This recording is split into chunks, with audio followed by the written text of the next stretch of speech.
Halo semuanya, kembali lagi bersama saya Wa'run. Untuk penonton setia Solen, mohon maaf saya mau rangkum spoiler BTTH dulu. Dan teruntuk penonton BTTH yang baru kenal channel ini, harap dimaklumi akan audio saya yang berantakan. Karena seperti biasa, saya recordnya masih di tempat keramaian. Tanpa berlama-lama, mari kita masuk ke pembahasan yang dimana pada episode sebelumnya, setelah Xiaoyan berhasil memecahkan rekor Cao Ying, singkat cerita, Xiaoyan pun berkultivasi untuk meningkatkan kekuatan. Namun tak disangka ada aura mengerikan yang membuat pemuda tersebut membuka matanya. Nah, aura apakah itu? Apakah itu cuma perasaan Xiaoyan atau memang ada bahaya? Maka dari itu, mari kita masuk ke alurnya. Bersamaan dengan kedatangan sosok aneh tersebut, tiba-tiba api surgawi yang terdapat pada tubuh Xiaoyan bereaksi, bukan tanpa alasan. Ketika api surgawi bertemu dengan api surgawi lainnya, maka tentu saja akan terjadi fluktuasi yang tidak biasa. Pada akhirnya, Xiaoyan pun sadar kalau orang yang mendekatinya itu adalah praktisi dari aula jiwa. Karena seperti yang sudah kita ketahui kalau Han Feng adalah pemilik api hati laut sebelumnya, dan setelah dikalahkan oleh Xiaoyan, Han Feng dibawa oleh orang aula jiwa. Nah, dari situ api hati laut pun diambil alih oleh aula jiwa. Dan benar saja, sosok tersebut pun menampakkan dirinya sembari memperkenalkan bahwa ia bernama Mugu. Mugu mengetahui bahwa Xiaoyan memiliki api surgawi yang lebih dari satu. Namun tujuan dia ke sini bukanlah mengambil atau menangkap pemuda tersebut, melainkan memintanya untuk mengembalikan mantra api. Mugu menjelaskan bahwa dahulu ia dan Yao Chen belajar dengan guru yang sama. Nah, mantra api tersebut adalah sesuatu yang ia dapatkan terlebih dahulu. Namun tak disangka Yao Chen menyerangnya dan mencuri mantra api tersebut pada saat mereka menjelajahi suatu reruntuhan. Singkatnya, dia pun difitnah lalu dikeluarkan oleh seperguruan. Mendengar cerita barusan, sontak Xiaoyan tertawa seolah menganggap kalau omongan tersebut hanyalah karangan semata. Yang karena pemuda tersebut sangatlah keras kepala, maka jangan salahkan Mugu jika dia bertindak kejam. Dan ya, Mugu pun mengungkapkan bahwa dirinya sudah mengetahui akan adanya dua elit Douzun yang siap menyelamatkan Xiaoyan kapan saja. Namun ternyata dia sudah mempersiapkan semua ini dengan mengunci ruangan tersebut dan memasang pelindung spiritual, sehingga celakalah Xiaoyan yang harus berurusan dengan seseorang elit Douzun. Selesai berbicara, Mugu mengangkat tangannya sembari merilis serangan api hati laut yang siap diarahkan kapan saja. Dia pun menawarkan bahwa jika pemuda tersebut menyerahkan metode mantra api, maka ia akan mengampuni nyawanya. Mendengar tawaran barusan, Xiaoyan hanya membalasnya dengan senyum licik. Tak lama, pemuda tersebut berniat akan melarikan diri dengan menghancurkan pertahanan terlebih dahulu. Menggunakan teknik gerakan 3000 petir, Xiaoyan mencoba menerobos pertahanan tersebut dengan sekuat tenaga. Namun usaha Xiaoyan nampaknya harus sia-sia karena sekuat apapun dia menerobos, tetap saja hasilnya sama. Yang setelah melihat tekad Xiaoyan yang pantang menyerah, seketika Mugu tak dapat mengendalikan emosinya. Dia melambaikan kedua tangannya sehingga keluar tombak api hati laut. Tak berselang lama, Mugu langsung melayangkan tombak tersebut ke Xiaoyan hingga melesat dengan kecepatan tinggi. Menanggapi itu, dengan gesit Xiaoyan menghindar menggunakan kecepatan yang jauh lebih menakutkan. Sesaat setelah pemuda tersebut menghilang, tiba-tiba Mugu meraih ruang kosong dengan tujuan menangkap Xiaoyan secepat mungkin. Tepat ketika Xiaoyan terdesak itulah dia membuat teratai api dengan menggabungkan dua jenis api surgawi yang berbeda. Yang setelah teknik tersebut terbentuk, Xiaoyan langsung mengarahkan ke pak tua tersebut. Melihat akan hal itu, Mugu merespon dengan merilis bola api yang di tengahnya terdapat suatu celah untuk menelan teratai Xiaoyan, dan karena hal itulah bola api hati laut meledak secara terpisah, sementara api Xiaoyan melesat ke segala arah yang membuat area di sini yang awalnya adalah tempat rapi, namun sekarang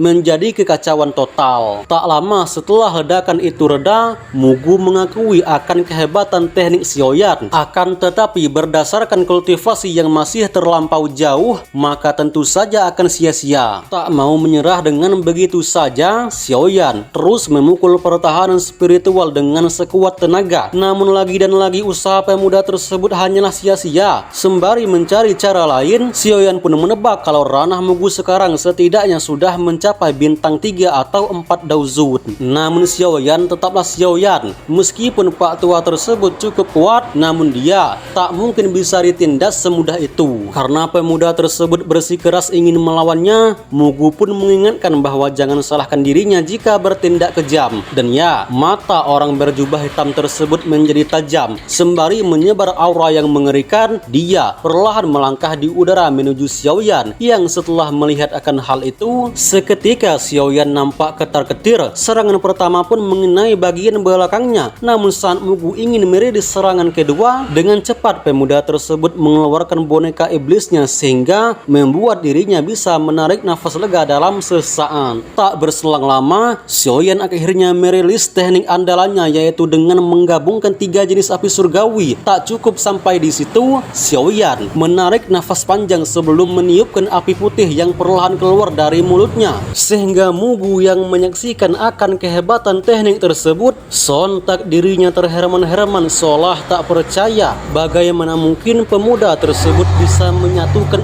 4 api surgawi sekaligus. Nampaknya murid Yao Chen ini benar-benar tidak sederhana. Dirasa teknik tersebut sangatlah berbahaya jika mengenainya, Mugu pun segera melesat dengan kecepatan tinggi. Sembari mengeluarkan api biru di tangannya, Mugu berniat mengalahkan Xiaoyan secepat mungkin.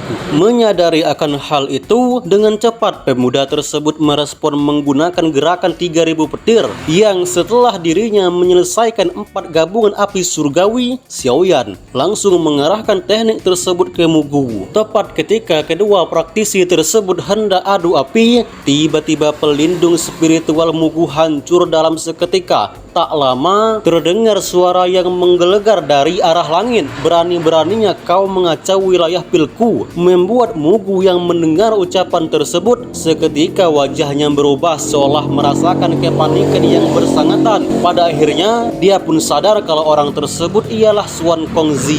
Bersamaan dengan Xiaoyan yang menarik kembali bunga mekar indahnya, Xiao Yixian dan Tian Huo juga menyadari akan ada yang tak beres di tempat Xiaoyan. Mereka pun bergegas melihatnya sebelum menyadari bahwa ada sosok pria tua yang menyelinap menyerang temannya. Sementara Xiao Yixian yang menanyakan kabar Xiaoyan, wajah Tian Huo nampak begitu serius memandang Pak Tua tersebut. Dengan senyum dingin dia mengungkapkan bahwa tak peduli kau seorang elit dauzun atau apalah, namun yang ingin dia tanyakan ialah bagaimana makhluk licik tersebut bisa menyelinap dengan tanpa ia sadari. Mugu yang paham betul kalau kedua elit dauzun yang dihadapannya sedang marah besar, dia nampak lebih berhati-hati dan tak ingin bertindak gegabah. Terlebih lagi, dirinya sudah diketahui oleh orang Menara Pil. Dengan nafas tidak stabil itulah Mugu terlihat sangat marah dan mengungkapkan bahwa peristiwa malam ini tidak ada hubungannya dengan Menara Pil. Lantas, untuk apa Xuan Kongzi repot-repot ikut campur? Dengan tegas Xuan Kongzi menjawab bahwa jikalau dirinya membiarkan orang Allah jiwa bikin kekacauan di wilayahnya, bagaimana reputasinya di depan umum? Terlebih lagi bahwa pemuda yang diserang Mugu ialah murid dari teman lamanya, dan jika terjadi sesuatu dengan Xiaoyan, maka ia tak tahu harus bagaimana menghadapi Yao Chen di kemudian hari. Sadar kalau dirinya bukanlah tandingan Xuan Kongzi, Mugu langsung berbalik badan sembari mengungkapkan kalau hari ini pemuda tersebut lumayan beruntung dan dia akan membiarkan api surgawi dan mantra api lebih lama di sisi Xiaoyan. Namun jangan senang dulu, karena cepat atau lambat Mugu akan mengambilnya kembali. Selesai berbicara, diperlihatkan Mugu mulai pergi dengan ruang teleportasi ciri khas dauzun. Namun jelas saja Xiao Yixian tak akan membiarkan hal itu terjadi. Dia dengan cepat melesatkan dokinya dengan tujuan menahan Pak Tua tersebut. Akan tetapi serangan itu nampak sia-sia setelah Mugu merespon dengan teknik api surgawinya. Barulah setelah itu Mugu benar-benar menghilang. Sesaat setelah kepergian Mugu, nampak Nampak Xiao Yixian tanpa sadar mengatupkan giginya seolah tak rela jika Pak Tua tadi bisa pergi dengan selamat. Namun Xiao Yan langsung menenangkan dengan menyuruh gadis itu untuk melupakannya. Tak lama, pemuda tersebut menghadap ke langit sembari mengucapkan terima kasih atas bantuan Suan Kongzi. Tepat ketika Xiao Yan berkata demikian, muncul avatar Suan Kongzi yang menyarankan agar pemuda tersebut secepatnya berangkat ke Menara Pil. Dengan begitu, dia akan bisa dengan mudah melindungi murid teman lamanya itu.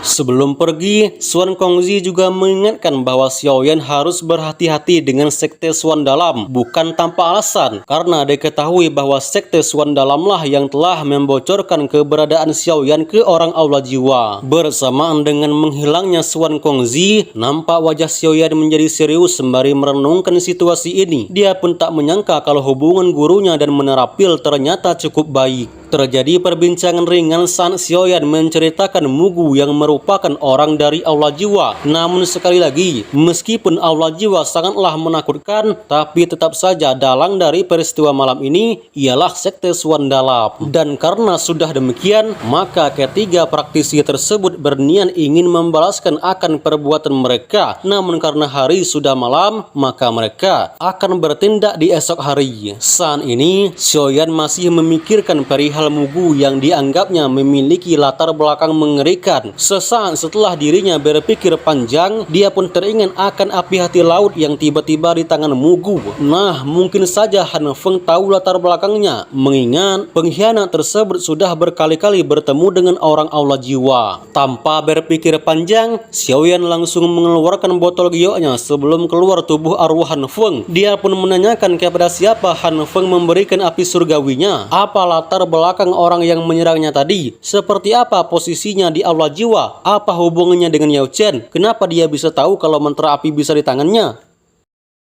Sepertinya durasinya sudah cukup teman-teman. Saya baru baca novel BTTH, ternyata seru banget cok. Wah, keren lah pokoknya. Mungkin saya akan bikin spoiler BTTH tiap minggu, mungkin ya. Oke lah, saya Warun pamit dan sampai jumpa di video selanjutnya. Adios.